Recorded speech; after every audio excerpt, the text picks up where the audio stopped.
मध्ये मेकअपसाठी बोलवलं.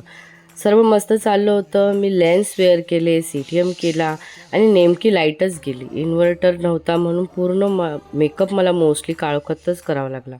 पण मेकअप स्टार्ट केला आणि मॉडेलनेही खूप सपोर्ट केलं. तिची स्किन जरी डस्की असली तरी तिची स्किन खूप मस्त होती. त्यामुळे तिचा मेकअप पण खूप छान झाला होता. तिला मेकअप स्किन मॅचच हवा होता म्हणून मी तो तसा केला पण.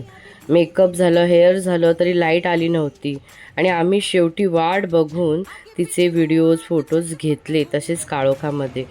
हा एक असा अनुभव, एक्सपिरियन्स मला आला आपल्याला आणि हा एक्सपिरियन्स आपल्याला खूप काही शिकवून जातो असं मला वाटतं.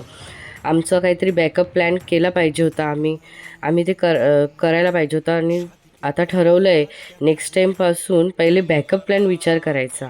आणि पण कोणतंही काम करत असाल तर बॅकअप प्लॅन नक्की करत जा, म्हणजे आपलं काम खूप चांगलं होतं.